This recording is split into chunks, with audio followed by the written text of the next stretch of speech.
saluda Larry Rubin. Soy el presidente de la American Society. El American Society fue fundado en 1942 por el entonces embajador en México de Estados Unidos, George S. Messersmith, y líderes de la comunidad americana. La Society representa a 2 millones de norteamericanos viviendo en México, miles de empresas creando billones de dólares de inversión y de empleo en México, y cientos de asociaciones no lucrativas como el Hospital ABC y otras tantas organizaciones muy prestigiosas, dando servicio a la comunidad mexicana y americana en México. También agradecerle particularmente a nuestros aliados que sin su ayuda estos webinars no serían posibles. Entre ellos 3M, EY, Dow, Constellation Brands y La Moderna.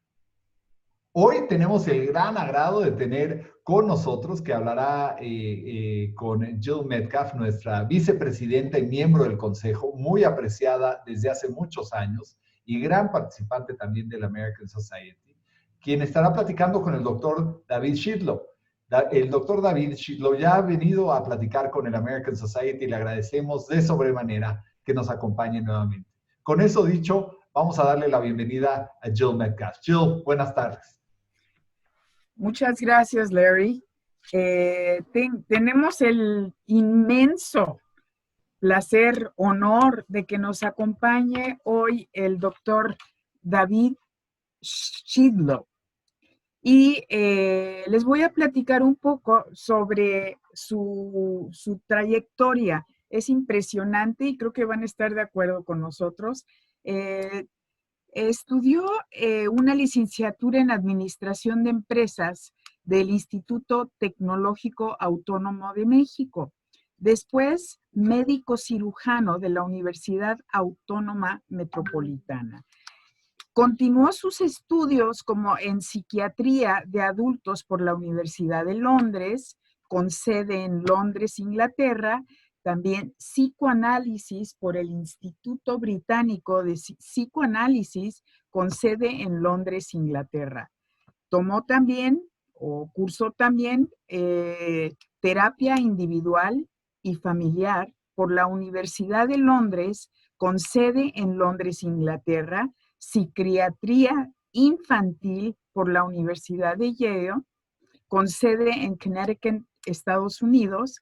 El destacado psiquiatra David Bernardo Shidlow Kahn es experto en trastornos alimenticios, psicomática, depresión, adolescencia, parejas, adicciones, con más de 35 años de experiencia. Se formó como médico cirujano en la Universidad Autónoma Metropolitana y su trayectoria incluye proyectos y programas de desarrollo y atención tan importantes como el proyecto Saber para la prevención de riesgos adolescentes. La clínica corporalmente creada en 1989 para trastornos alimenticios, la Organización de Servicios para los Niños de la Ciudad de Nueva York después de los ataques a las Torres Gemelas, el trabajo con niños de la calle y otras poblaciones vulnerables en México y otros más. Gracias a esto, el doctor Shidlow es reconocido como uno de los mejores doctores especialistas en psiquiatría en la Ciudad de México. Y como decía, tenemos el gran honor de tenerlo con nosotros el día de hoy y nos va a hacer favor de hablar sobre lo que está sucediendo actualmente con el virus COVID-19. Así que, por favor, demos la bienvenida al doctor Shidlow y le cedemos la palabra. Muchísimas gracias. Muchas gracias, Larry. Muchas gracias, Jill, por la presentación. El día de hoy les agradezco nuevamente a la American Society el haberme invitado a platicar de este nuevo tema.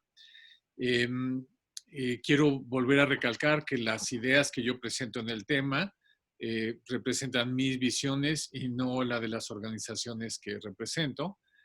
Y les quiero platicar un poco el por qué elegí estos temas, por qué elegí este tema y cuál ha sido mi interés alrededor de él. Primeramente, em, cuando empezó el COVID, nos inundamos de noticias y muchas de estas noticias son negativas.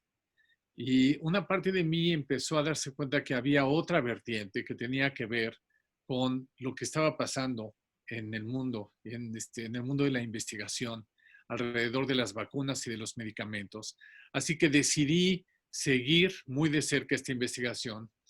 El segundo motivo que me impulsó a esto es que tengo una hija que está haciendo un doctorado en Inglaterra en neurobiología del desarrollo.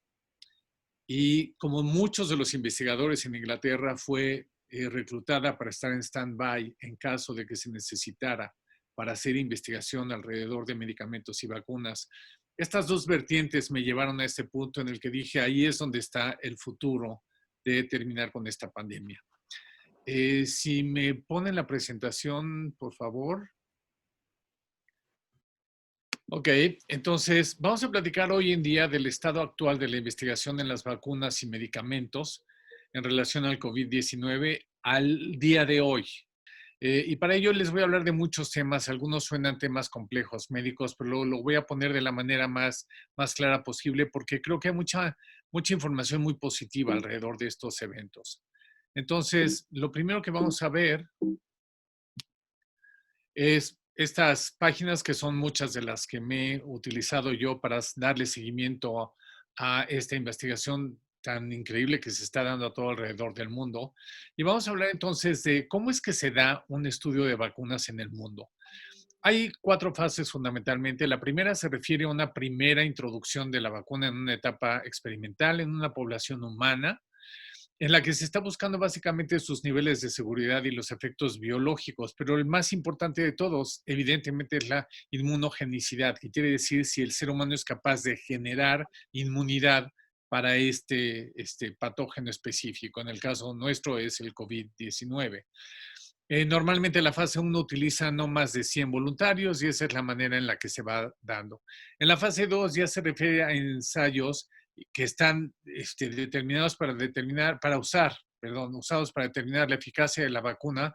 Generalmente utiliza entre 200 y 500 personas y esta fase está centrada específicamente en determinar el nivel de inmunogenicidad que hay. O sea, si la vacuna verdaderamente está generando inmunidad y si esta inmunidad es duradera y si es lo suficientemente alta para que la persona pueda realmente defenderse del patógeno. En la fase 3, lo que está buscándose es sobre todo que la seguridad y la eficacia de la vacuna funcione y que sirva para prevenir esta enfermedad. Normalmente esto se hace en estudios multicéntricos, ya cuando la vacuna se ha aprobado de otras maneras, para poderlo controlar en distintas poblaciones, en distintos climas, en distintos lugares, y de esta manera tener una visión clara de lo que está ocurriendo con la vacuna. Después de eso entramos en una fase de vigilancia que incluye en la fase 4 y lo que se llama el VAERS y el DSD, que se los voy a explicar brevemente. La fase 4 tiene que ver con estudios opcionales que se les dan a las farmacéuticas para seguir investigando la vacuna. La parte más importante es saber si hay otros posibles usos y saber si es segura y eficaz. Les menciono esto de los posibles usos porque, como se darán cuenta, muchas de las vacunas que se están estudiando son vacunas que ya existen en el mercado para otras cuestiones y que se está viendo la posibilidad de que también tengan un uso para prevenir el COVID-19. Además de la fase 4, la vigilancia se lleva a cabo por el VAERS, que es el Vaccine Adverse Event Reporting System, que es un sistema de información sobre eventos adversos de las vacunas. Este sistema fue creado en el 1990 por el CDC, por el FDA, y cada año, imagínense ustedes, se reportan aproximadamente 30,000 eventos adversos de nuevos factores de riesgo en vacunas. Entonces, es un sistema muy válido, es un sistema que se utiliza en Estados Unidos y mucha gente en el mundo reporta también para saber cuando una vacuna está generando un problema del que no se tenía conocimiento. Además de esto, existe el VSD, que es el Vaccine Safety Data Link, que es un enlace de datos en donde se ve sobre todo grupos específicos, niños, tercera edad, se ven las estadísticas y se registran datos estadísticos para ver cómo funciona una vacuna. Habiéndoles dicho esto, podemos ver que hay un sistema extra en todo este funcionamiento, sobre todo alrededor de la pandemia. Cuando hay una pandemia, se trata de acelerar estos procesos. Y está muy interesante porque para acelerar estos procesos se han utilizado modelos matemáticos, modelos computacionales, se están revisando pasos innecesarios en la formulación de vacunas nuevas. Y esto ha sido muy interesante porque además ha generado una colaboración internacional de gran nivel y de muy alto nivel. Vamos a hablar entonces de 3 fases más que incluyen este proceso. El primero es el de la aprobación. Cada país revisa sus resultados y decide si aprueba o no la vacuna, pero muchos países en el mundo siguen las indicaciones y las guías del FDA por razones obvias, ¿sí? Además de esto, vemos que en las pandemias se reciben aprobación de emergencia para poder utilizar antes de la aprobación final en humanos. Esto quiere decir que en pacientes que están ya muy deteriorados, cuya única esperanza es quizá poder aprovechar para un medicamento nuevo o una vacuna nueva, está aprobado utilizar estos medicamentos. Además, hay procesos de aceleramiento de otra índole. En Estados Unidos se creó el Operation Warp Speed, y el gobierno americano lo creó favoreciendo 5 proyectos específicos que sonaban muy interesantes y muy avanzados, a los cuales les dio billones de dólares. Estos son los cinco. Uno es el de Moderna, que está muy manejado por el doctor Fauci. Otro de la Universidad de Oxford, junto con AstraZeneca, un laboratorio. Otra es una vacuna que está siendo generada por Johnson & Johnson, otra Merck y otra Pfizer, que finalmente parece ser que la vacuna de Pfizer también está entre los 3 candidatos que está presentando vacunas más rápidamente. Además de esto, existen fases combinadas, que es otra manera de acelerar los procesos. Normalmente las fases 1 y 2 no utilizan sujetos humanos. Ahora está permitido usar en las fases 1 y 2 sujetos humanos, que normalmente son utilizados en las fases 3 y 4. Como ven ustedes, es un proceso largo, es un proceso complicado, se está tratando de acelerar y ahora vamos a hablar específicamente de 3 temas: de inmunidad, y después les voy a hablar de las vacunas específicas. Tradicionalmente hay 2 tipos de vacunas: las vacunas vivas atenuadas, que de lo que hablan es de un agente viral o bacteriano que es responsable de la enfermedad, al cual se atenúa de alguna manera para que sea menos patogénico y esto genere inmunidad en la gente. La otra es vacunas inactivas, que tienen que ver con un agente, un virus, ya sea completo o parcial, y en el cual ya sea que está muerto o está inactivo, y esto genera también una respuesta inmune. Normalmente estas son las características de estas vacunas. La respuesta en anticuerpos es: en las atenuadas encontramos que aumenta la inmunoglobulina G y la A, en las inactivas la G. La respuesta celular normalmente en las atenuadas es buena, en las inactivas es pobre. La duración tiende a ser larga en las atenuadas y más corta en las inactivas. No necesitan un adyuvante las atenuadas, es decir, no necesitan otras sustancias que ayuden a que funcione o a que penetren las células o a que se presente una respuesta adecuada, mientras que las inactivas sí necesitan una adyuvante. El número de dosis normalmente en una atenuada es única y en las inactivas es múltiple, como lo vemos en las vacunas que le ponemos a nuestros hijos cuando están pequeños. El riesgo de virulencia en una atenuada es baja, en una inactiva es alta, y el riesgo para la gente que está inmunocomprometida es muy significativa en las atenuadas y está ausente totalmente en las inactivas por obvias razones. La ruta de administración, ahí la vemos, es inyección oral o nasal en las atenuadas, normalmente es inyectada en las inactivas, y la estabilidad varía según el tipo de vacuna que es. Ahora les voy a hablar más adelante de otros tipos de vacunas que hay, pero estas son las tradicionales y las típicas. Antes de hablar de eso, quiero que entendamos de qué estamos hablando cuando hablamos de una pandemia. Aquí encontré este cuadro, que no es mío, pero que es muy útil, en donde vemos algunas pandemias que han existido en la humanidad desde el año 541, en donde hubo una epidemia romana, aquí la marcamos, en donde murieron 25, se estima que murieron 25 millones de gentes. Ya vemos que las pandemias han atacado a la humanidad en distintos momentos, pueden seguir esto. Yo me voy hasta el 1817 a 1975, en donde vemos que hay 142,000 muertes de cólera cada año por pandemias que tienen que ver con cólera en el mundo. En 1918, la famosa influenza española que mató a 50 millones de gentes en el mundo. Estamos hablando de cantidades verdaderamente estratosféricas. La epidemia asiática, la influenza asiática, en el 57 al 68, que mató 5 millones de gentes. Más adelante hubo otra en África, en fin. Y volvemos aquí arriba, podemos ver entonces la de rotavirus que mató 450 gentes, sobre todo niños, en el 2008. En el 2010 hay este dato que se vuelve muy significativo, que aunque no es una pandemia, mata a 17 millones de gentes los problemas cardiovasculares en el mundo cada año, ¿sí? Esto es nuevamente cada año. En el 2015 tuvimos en Uganda la malaria, en el que hubo más de 198 millones de episodios y murieron 500,000 gentes. Como vemos, ha habido epidemias y pandemias a lo largo de la humanidad. Hoy en día estamos enfrentando la del coronavirus y quiero recordarles de qué se trata este virus.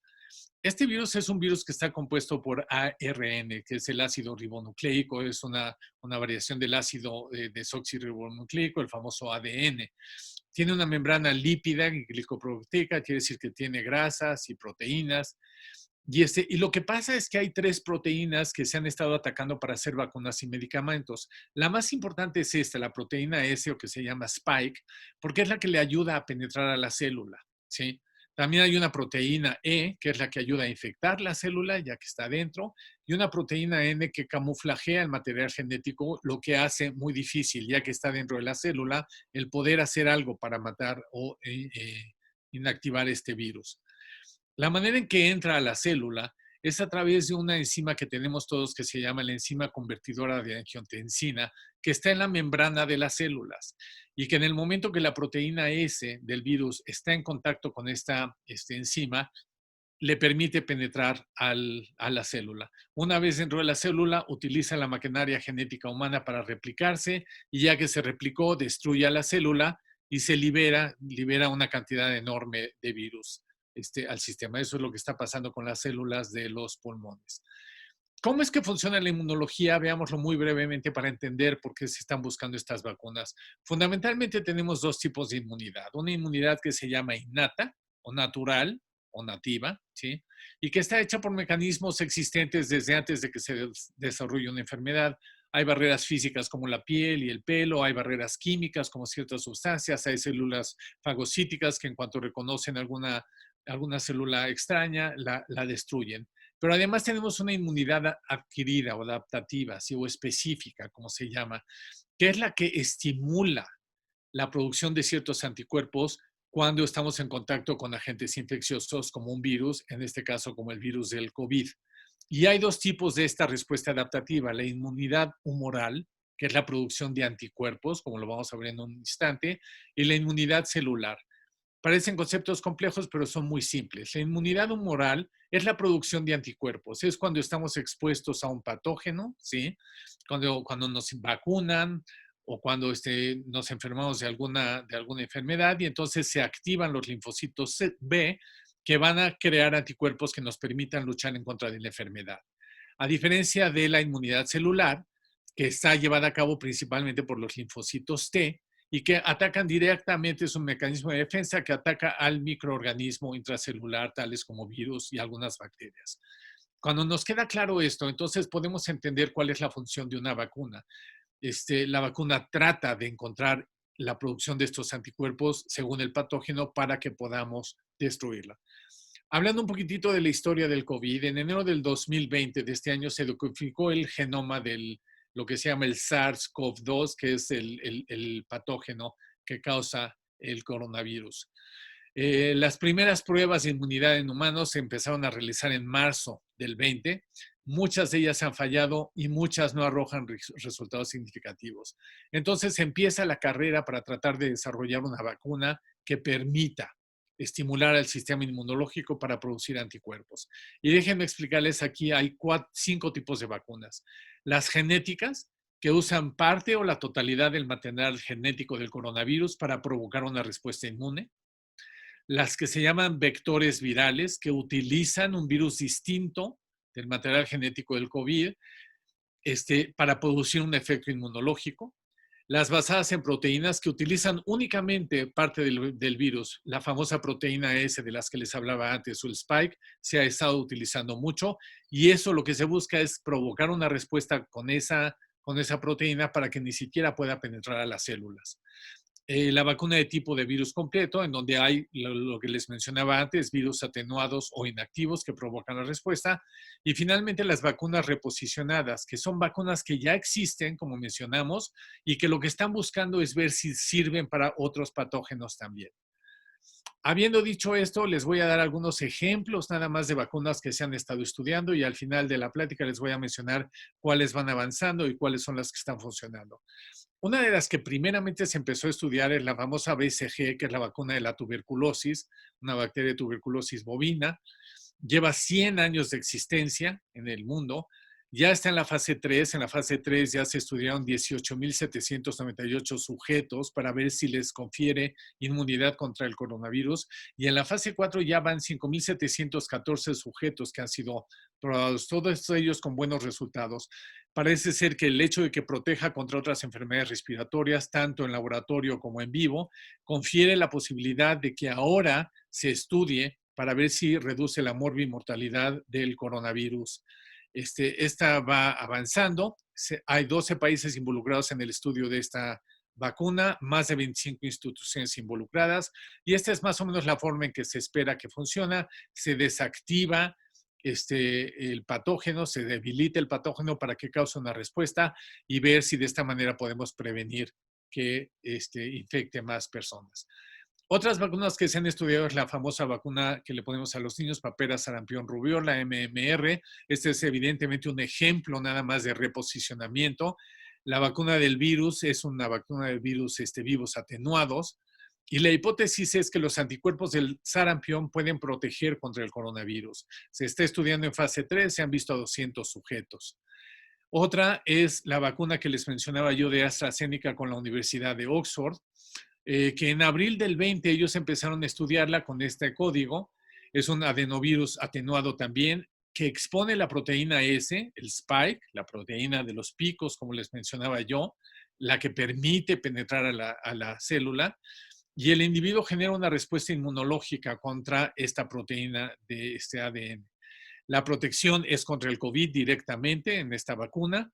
En las fases 1 y 2 se estudiaron 1.090 sujetos. En la fase 3 se estudiaron 10.260 sujetos.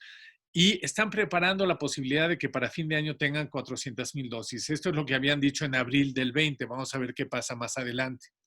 Otra vacuna que se ha estudiado es la de polio oral. Y el 30 de junio sacaron este reporte en donde dicen que pasan el virus por células no humanas para atenuarlo con ciertas sustancias o con temperaturas subfisiológicas. Se ha visto que confiere protección para otros microorganismos y por lo mismo se está estudiando a ver si confiere protección para el SARS-CoV-2. Está en la fase 4 de investigación, se ha estudiado a 3.400 sujetos en esta fase y ya veremos los resultados más adelante. Una de las que más se ha hecho publicidad en los medios es la de el laboratorio Moderna, que es la vacuna modificada de RNA del coronavirus. Es una vacuna hecha con nanopartículas lípidas. Contiene el RNA modificado que codifica para la proteína S del SARS, del COVID-19, ¿sí? La proteína S, como les digo, es la que está siendo más estudiada. La vacuna hace que el huésped, el ser humano, genere la proteína y se la ofrezca al sistema inmune. O sea, a la hora de recibir las nanopartículas, generamos esta proteína S sin el resto del virus, se le ofrece al sistema inmune y ese sistema inmune genera una respuesta que ataca la proteína S y por lo tanto ataca la proteína S del virus también, generando esta inmunidad. Se ha hecho en multicentros la investigación en un solo país, básicamente en Estados Unidos. En la fase 1 se vieron 105 sujetos, en la fase 2 600 sujetos y más adelante vamos a ver dónde va en este momento. Esta es un poco la idea, las nanopartículas replican la proteína S y a la hora de hacer eso se genera inmunidad contra este tipo de patógeno. En China también están haciendo sus propias investigaciones de una vacuna viral inactiva tanto los laboratorios oficiales como otros laboratorios independientes. Lo que ellos han hecho es cultivar el COVID en cultivos celulares, los inactivan después utilizando sustancias y calor, como le habíamos dicho anteriormente, y a la hora de inyectar el virus inactivo genera una respuesta inmune sin poner en riesgo al sujeto de contraer la enfermedad. Se está haciendo básicamente en China, en Wuhan empezaron con los laboratorios CanSino Biological, pero también hay otros institutos como el Institute of Biological Products, que ya lo probó en fase 1 en 288 sujetos y en fase 2 en 1168. Van más avanzados. Otros laboratorios lo han probado también con varios sujetos en fase 1 y fase 2. El VSARS es un proceso muy interesante que se ha estado utilizando en muchos países, pero la investigación oficial empezó en Canadá. Es el tomar el plasma infectado inactivo de alguna persona que ya tuvo el coronavirus, se inactiva a través del calor. Los sujetos que tienen el virus en sangre, se les saca, se inactiva con calor, se les inyecta al huésped nuevo, esperando que estos anticuerpos que ya están siendo inyectados generen una respuesta inmune. En Canadá se hizo en fase 1 en 20 sujetos, en fase 2 en 20 sujetos. Yo ya tuve la experiencia de varios pacientes míos que han recibido este tipo de tratamientos en distintos hospitales, en donde han, entre otros tratamientos, no ha sido el único, y con resultados muy favorables. Canadá es el país que inició con este estudio. Pfizer, como verán aquí, este estudio es de mayo de hace un mes, de mayo del 22, empieza con ensayos clínicos en humanos. Pfizer es un laboratorio americano y está unido con un laboratorio alemán, BioNTech. Hay 4 versiones de la vacuna que ellos están probando, ya están en ensayos clínicos en humanos. Hay 7.800 candidatos en las fases 1 y 2. 360 candidatos en la fase 3 en abril, esto es en mayo del 2020. Prometen tenerla para otoño del 2020.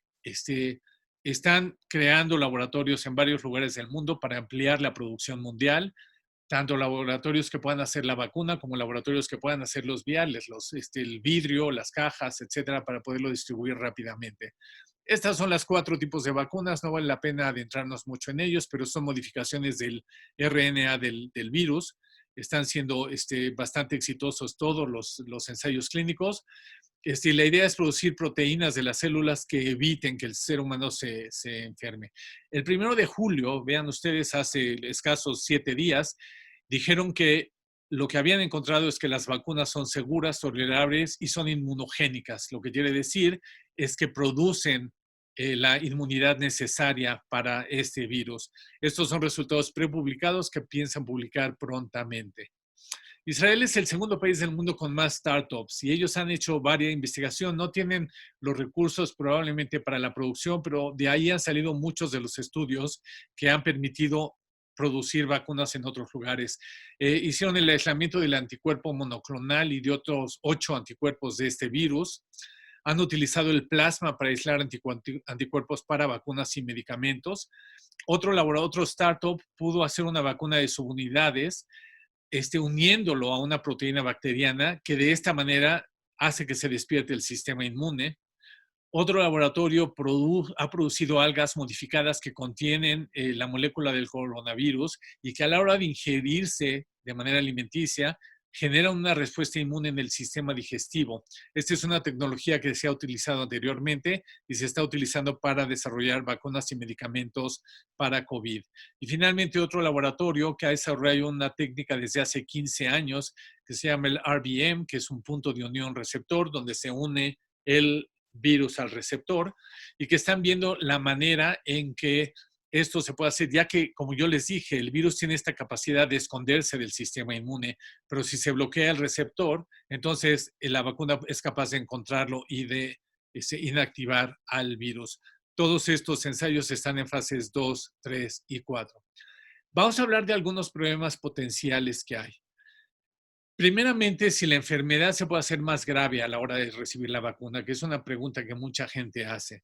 Los laboratorios de Moderna, el 12 de junio, sacaron un artículo en el que decían que se había demostrado que no se incrementa el riesgo de la enfermedad o de que la enfermedad sea más severa, como algunas vacunas otras que ellos mencionan. En julio entran a la fase 3, laboratorio Moderna, poniendo su vacuna a 30,000 sujetos sanos.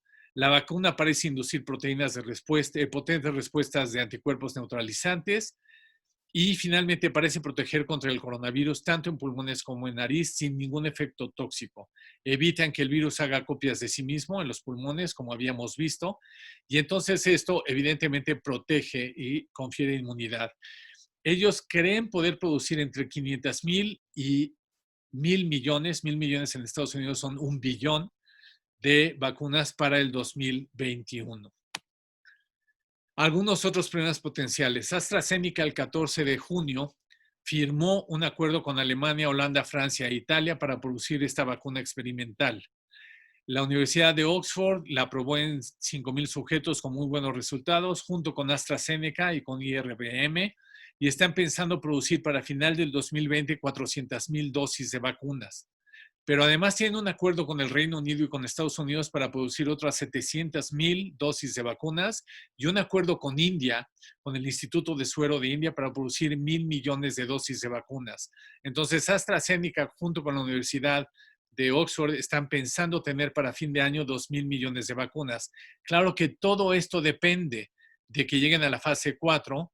En la fase 2 y 3 han estado probándolo con 10,000 sujetos, pero la pregunta todavía es si funcionará o no.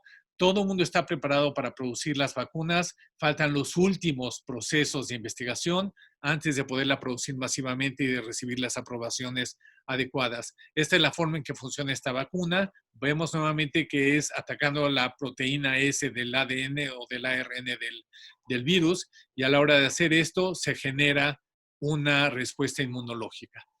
México, el periódico Milenio, aquí lo vemos el 5 de julio, o sea, el domingo pasado, informó que México se suma a la carrera de vacunas con 4 proyectos. Estos son los 4 proyectos. Uno está probablemente disponible en noviembre, diciembre del 2020, otro en el octubre del 21, otro va a estar hasta enero del 22, en fin, y otros están en procesos preclínicos. Pero México con la UNAM y con otros laboratorios está también en un proceso, con la Autónoma de Querétaro, está en el proceso de producir vacunas también. Este es el resumen general de vacunas que les quiero dar. Oxford University y AstraZeneca están hablando de producir 2 billones de dosis de vacunas para fin de año, nada más para el Reino Unido. En septiembre están pensando aplicar 30 millones de dosis de vacunas.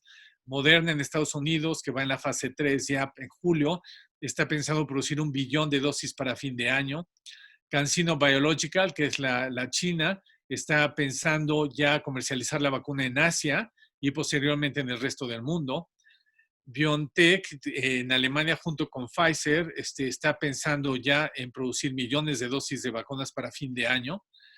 China National Biotech Group también está hablando de 120 millones de vacunas para cada año. Como vemos, muchos laboratorios están en la carrera. Johnson Johnson está hablando de que para fines del 21 va a tener 1 billón de vacunas.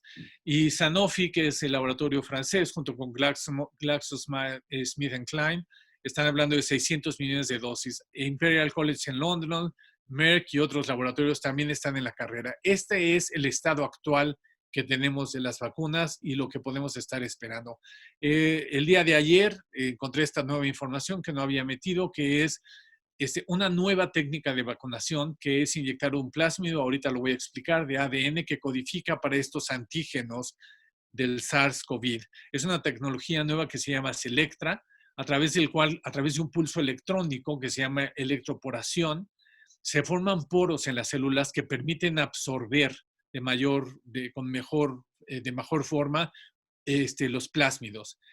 Inmediatamente la célula comienza a crear proteínas que le permiten al cuerpo a su vez crear linfocitos T y linfocitos B, que vimos que son los responsables de la respuesta inmunológica humoral y celular, y responder ante el antígeno.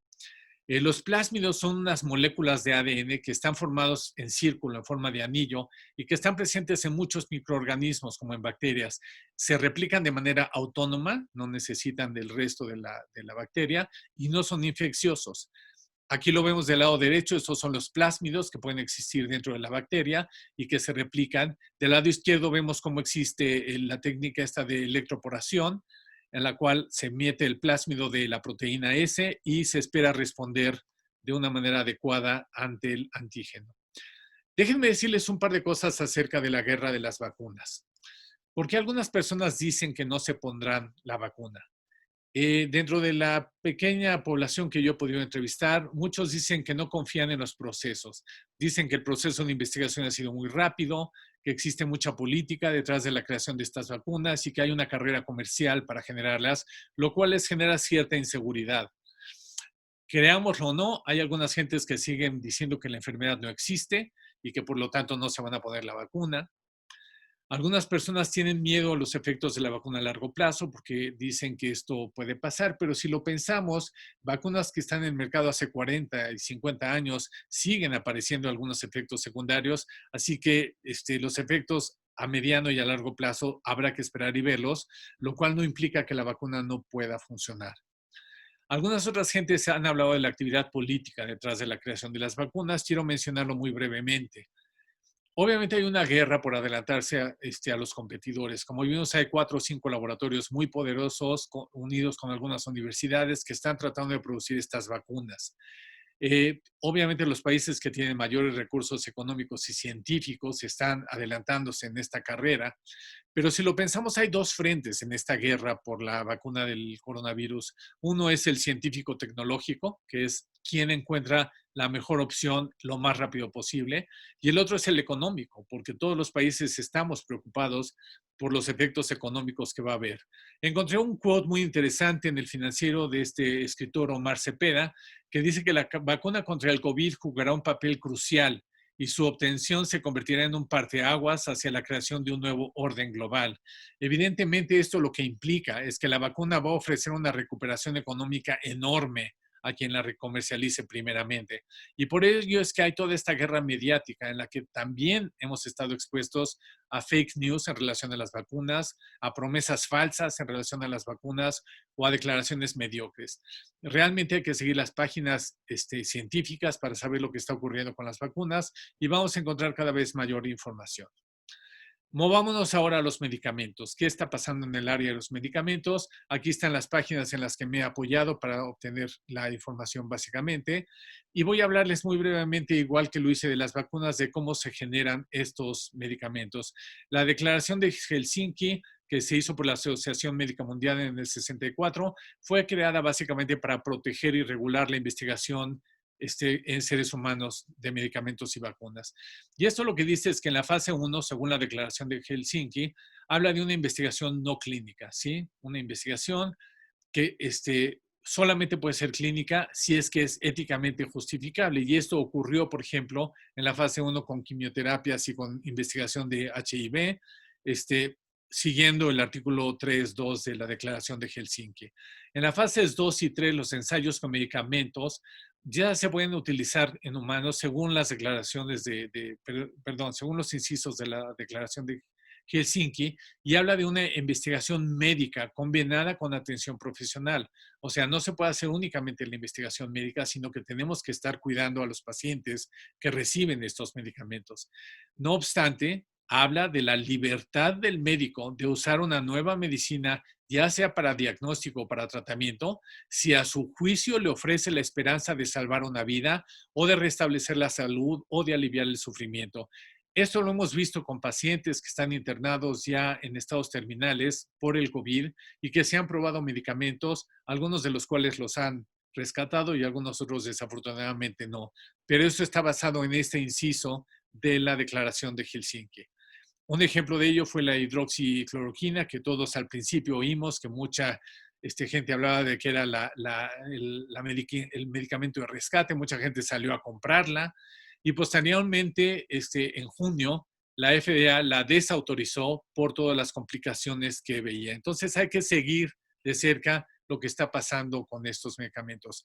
Hay otras excepciones habituales en relación con los ensayos clínicos en fase 2 y 3, que tienen que ver con justificar éticamente el por qué se va a usar.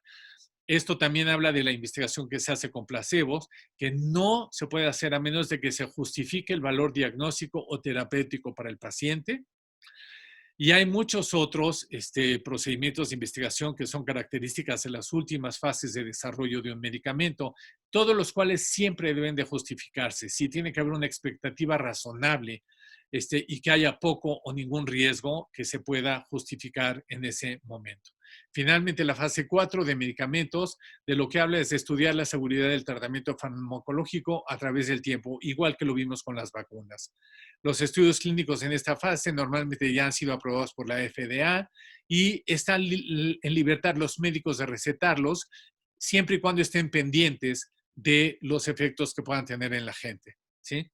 Este es considerado el tipo de estudio clínico más seguro porque ya está aprobada y simplemente estamos los médicos observando los efectos de estos medicamentos. Hablemos entonces de algunos de ellos como ejemplos nuevamente. El valsartán, algunos de ustedes puede ser que lo tomen, es un medicamento para la presión arterial. Como yo les había dicho, esta enzima convertidora de angiotensina es la que le facilita la entrada al virus a la célula y como este es un bloqueador de este receptor, ayuda, la hipótesis es que ayuda a que no se penetre a la hora de bloquear el receptor, que no pueda penetrar a la célula. Está aprobado por la FDA desde 1996 para hipertensión y problemas cardíacos, ¿sí? Y se encuentra en la fase 4 de investigación para el COVID en este momento. Esta es la idea un poco que a la hora de que se bloquea el receptor, la proteína S o el spike del virus no puede penetrar a la célula y entonces la persona queda protegida. La pregunta hoy es que todavía no hay suficiente evidencia de que este proceso funcione, pero es un medicamento que está en estudio. Les había dicho anteriormente que ya se encontró un anticuerpo neutralizador monoclonal. Los anticuerpos monoclonales son muy interesantes porque aunque no son útiles para vacunas, sí son útiles para el tratamiento medicamentoso.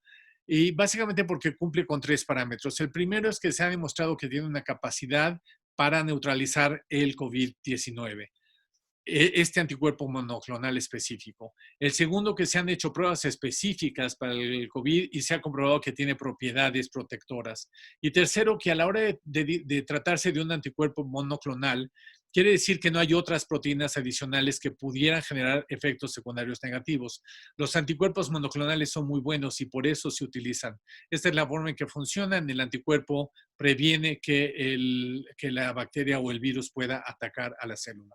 Fíjense, estas son algunas de las ventajas. No es mía la lámina, la obtuve también de internet, pero habla muy claramente de anticuerpos monoclonales y de estas 5 características. Número 1, que por ser homogéneos son idénticos entre sí y los reactivos son idénticos entre sí, que son altamente específicos, lo cual reduce la probabilidad de reacciones cruzadas, que se pueden producir en cantidades enormes porque es una fuente inagotable de anticuerpos monoclonales, que es reproducible, por lo mismo que se encuentra y se entiende cómo funciona y siempre va a ser la misma, los lotes siempre van a ser idénticos y que se puede producir en gran escala. Entonces, esta tecnología de anticuerpos monoclonales se ha utilizado mucho para la fabricación o para la investigación de medicamentos.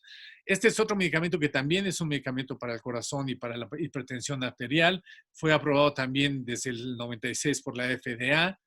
Está basado en un anticuerpo monoclonal humanizado. Déjenme explicarles la diferencia entre estos anticuerpos. Hay 4 tipos de anticuerpos monoclonales. El murino, que es 100% animal. El quimérico, que tiene 33% de proteína animal. El humanizado, que únicamente tiene 10% de proteína animal. Y el humano, que tiene 100% de proteína humana. ¿Sí? Y acuérdense todas las características de las que hablamos antes. Esto quiere decir que si es un anticuerpo monoclonal humanizado, tiene únicamente 10% de proteína animal. Este medicamento ataca una cosa que se llama el factor estimulante de macrófagos granulocitos, el GMCSF, que se sabe que es una citoquina que ayuda a crear neutrófilos, macrófagos y eosinófilos. Muchos de ustedes habrán escuchado que hay esta lluvia de citoquinas que es parte de lo que genera una inflamación enorme en la gente y parte de la responsable de que algunas personas mueran. Este factor, el GMCFS, se sabe que ayuda a la patología del COVID-19. Y entonces neutralizar este factor ha sido beneficioso. Este medicamento, el ensilumab, se sabe que en este momento ha estado ayudando a bloquear este receptor. Actualmente se encuentra en la fase 4 de tratamiento, de investigación, perdón, y prontamente tendremos otros resultados. El interferón alfa es otro medicamento que se ha estado estudiando. Son citoquinas o proteínas involucradas en la inmunidad innata. ¿Se acuerdan que hablamos de la inmunidad innata y de la inmunidad adquirida? Esto lo tenemos todos. Estamos protegidos para ciertas infecciones virales. Arcaicamente lo traemos ya en nuestro ADN. Se secretan en muchas células corporales, sobre todo en los leucocitos, y funciona a través de un factor regulatorio de interferón, ¿sí? Que es un factor antiviral. Ya se hace artificialmente y ya cuenta con la aprobación de la FDA. Está en fases 3 y 4 de investigación para COVID. El tocilizumab, habrán escuchado algunos de ustedes hace algunas semanas que el Hospital ABC adquirió este medicamento para el tratamiento de los pacientes. Es un inhibidor de un receptor de interleuquina 6, que también es una citoquina, que lo que está tratando de hacer es que no haya esta lluvia de citoquinas y que ha funcionado para el COVID-19. El bloquear este receptor ha sido beneficioso para la enfermedad. Hay 50 laboratorios involucrados en su investigación. Aquí están algunos de ellos y les quiero señalar que el Instituto Nacional de Cancerología de México es uno de los que está entre las organizaciones mundiales que lo está estudiando. Se aprobó por la FDA en el 2010 para artritis reumatoide y para el síndrome de liberación de citoquinas, que es parte de lo que pasa con este padecimiento. Aquí vemos más o menos cómo funciona. El medicamento bloquea el receptor, evita que haya la respuesta inmunológica de la interleuquina y entonces no hay esta lluvia de citoquinas que puede ser muy perjudicial para los pacientes. El remdesivir es un medicamento que ha estado en la prensa muchísimo. Sabemos que es que hay una respuesta antiviral adecuada. Es una respuesta a un nucleótido análogo. Funciona en el postmetabolismo del virus. No importan estos detalles médicos en este momento. Causa un decremento de la reproducción viral y esto ayuda a que el virus no dure tanto tiempo en el cuerpo. Hay muchas instituciones detrás de la investigación de este medicamento, la Organización Mundial de la Salud, el National Institute de Alergias y de Infecciones en Estados Unidos, el National Cancer Institute en Estados Unidos y muchas otras instituciones también. Fíjense ustedes, el 22 de junio sale la versión inhalada, se empiezan las pruebas en humanos en julio y agosto. Parece ser que esta versión inhalada del medicamento va a ser muchísimo más efectiva y más rápida. Y hasta ahí tenemos esta información de este medicamento. Aquí les pongo simplemente para que vean ustedes la cantidad de medicamentos que están siendo estudiados. Les subrayo en rojo algunos de los ejemplos que yo les mencioné, como el tocilizumab, el interferón beta L1, la hidroxicloroquina. Quiero mencionarles algo de la hidroxicloroquina porque hay gente que sigue pensando que es útil. Aquí vemos que en junio 15, vemos las fechas del lado derecho, en junio 15, la FDA revoca la posibilidad de utilizarlo como uso de emergencia en pacientes que están graves por su inefectividad y por la posibilidad de ser dañino y por los efectos secundarios. En julio 4 retira 4 experimentos que se estaban haciendo para determinar si estos medicamentos podían funcionar junto con la hidroxicloroquina. Entonces, la hidroxicloroquina ya no se está utilizando, no debería utilizarse. La citromicina es un antibacteriano que tiene efectos antivirales y que se ha utilizado mucho. Hay que tener mucho cuidado porque mucha gente se automedica. Tiene una gripa o piensa que le puede haber dado coronavirus, toma la citromicina y más adelante, si lo llega a necesitar, posiblemente no le funcione de la misma manera. Aquí les quiero poner de una página que sigo regularmente para que vean ustedes cómo ha ido aumentando la investigación de vacunas y de medicamentos. El 2 de mayo había 99 vacunas estudiándose, 10 en humanos y 173 medicamentos, 48 en humanos. Vayan viendo cómo va cambiando. El 30 de junio ya hay 138 vacunas estudiándose, 16 en humanos, 232 medicamentos, 138 ya en fases en humanos. Para junio 7 y hay 139 vacunas y 249 medicamentos. Para junio 14, 141 medicamentos, vacunas, 266 medicamentos. Para junio 23, 144 y 276. Además, las que se van viendo en humanos. En junio 3 ha aumentado enormemente. Y para julio 6, que es este lunes pasado, hay 152 vacunas, 28 en humanos siendo probadas, 297 medicamentos, 211 de los cuales están siendo probados en humanos. Aquí les pongo un resumen para que vean cómo ha ido aumentando desde 99 vacunas el 2 de mayo hasta 152 el 6 de julio, de 10 en humanos a 28 en humanos el 6 de julio, lo mismo con los medicamentos. Entonces, para mí son muy buenas noticias, además del hecho de que esto lo que implica es una colaboración mundial increíble en la investigación de estos medicamentos y vacunas para la pandemia. Dentro de todas las malas noticias que recibimos constantemente, creo que el seguir estas investigaciones nos da una buena idea de lo que está pasando. Quiero darles finalmente un poquito una idea de qué se está usando actualmente para el tratamiento y el control médico en los hospitales. El paracetamol sigue siendo el medicamento de elección para las fiebres altas que da este virus. La hidroxicloroquina produce arritmias y ya está contraindicada, es importante que lo sepan. La citromicina es un antibiótico, como les dije, un inmunomodulador y un antiviral, y por eso se utiliza en conjunto con el remdesivir y con otros agentes antivirales que se está usando. La gente mejora hasta un 30% más rápidamente. El oseltamivir, que es el que se utilizaba para la influenza, el Tamiflu, no ha demostrado ser beneficioso para estos medicamentos. Eso lo pongo porque mucha gente me lo ha preguntado. Este antirretroviral combinado con la ribavirina y con el beta-interferón ha demostrado también ser útil. Se está utilizando en los hospitales, igual que el favipiravir, que se usa mucho en Latinoamérica, y la ivermectina, que es un antiparasitario que también se está utilizando mucho en México y en Latinoamérica. Se están usando anticoagulantes porque sabemos que parte de la enfermedad o gran parte de la enfermedad tiene que ver con coágulos que se forman, estas enfermedades arteriovenosas. Y los antiinflamatorios, ¿sí? Como el tocilizumab, que lo hablamos hace un minuto, que es un inhibidor de las interleuquinas 6 y por lo tanto reduce la inflamación. El plasma convaleciente, que también hablamos de él, que es el plasma que se le inyecta a gente que estuvo enfermada. Y la dexametasona, que como ustedes recordarán, el 16 de junio, la revista Nature anunció que la dexametasona era la primera droga que mostraba en el COVID-19 que podía salvar vidas porque reduce la inflamación de manera rápida y muy efectiva.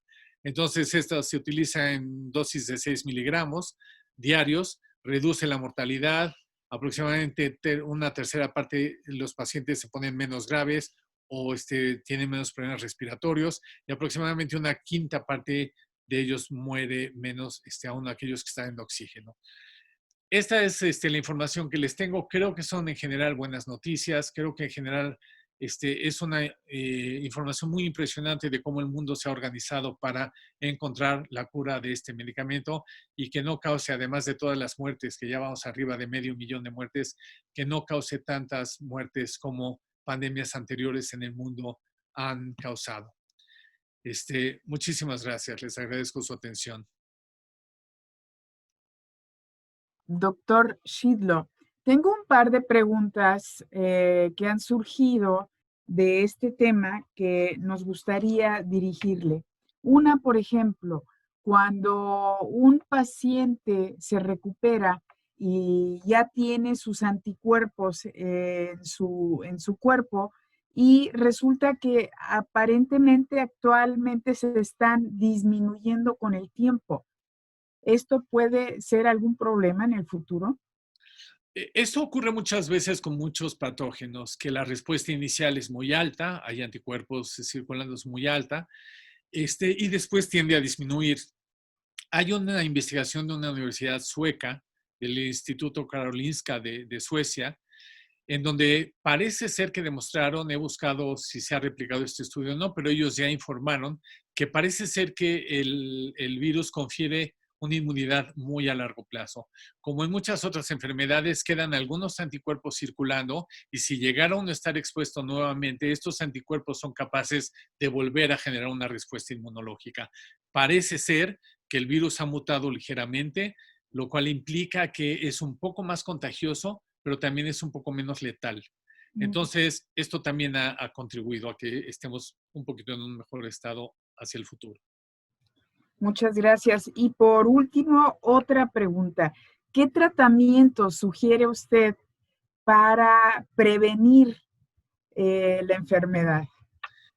Al día de hoy no hay tratamientos preventivos y es muy importante que la gente sepa esto, que no sirve de nada tomar antivirales y tomar antibióticos en este momento. Al contrario, se pueden causar un mayor daño porque puede hacer que se genere una resistencia a otros patógenos y que complique el problema si es que se llegan a infectar de COVID-19.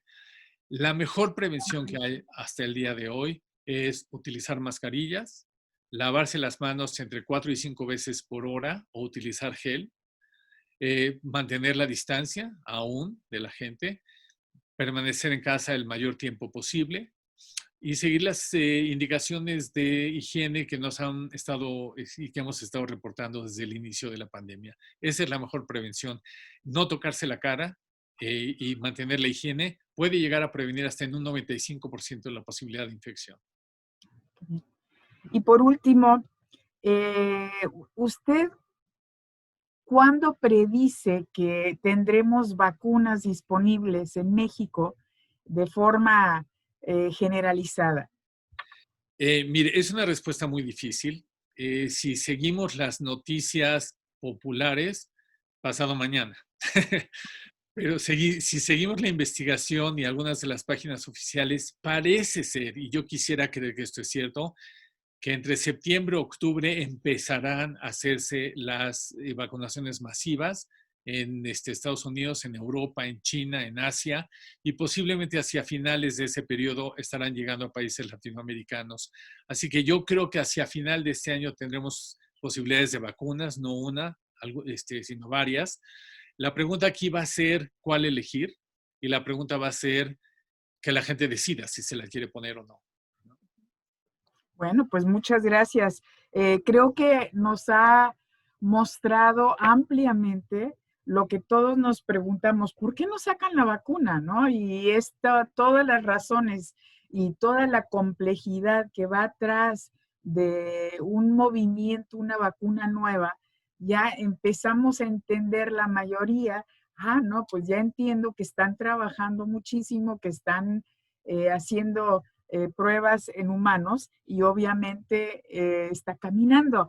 No sabe, doctor Shidlo, cómo le agradecemos toda esta información que con mucho gusto tenemos de poderla difundir y más que nada haber tenido el gran honor de que nos venga a explicar todas estas cosas que son tan fuera de nuestra vida cotidiana y que necesitamos saber. Así que mil gracias, doctor. Al contrario, yo les agradezco a ustedes, le agradezco a la American Society el haberme invitado nuevamente y creo que hay información que hay que hacer disponible a todo el público, al público en general, para que mientras más informados estemos, mejores van a ser nuestras decisiones. Así es. Y muchas gracias, doctor. Le deseamos toda la suerte y sabemos que está respaldado por un profesionalismo inmenso. Y le damos las gracias por habernos prestado su conocimiento en este momento. Al contrario, muchas gracias a usted, Jill, y a Larry y a toda la American Society. Muchísimas gracias. Gracias. Hasta luego.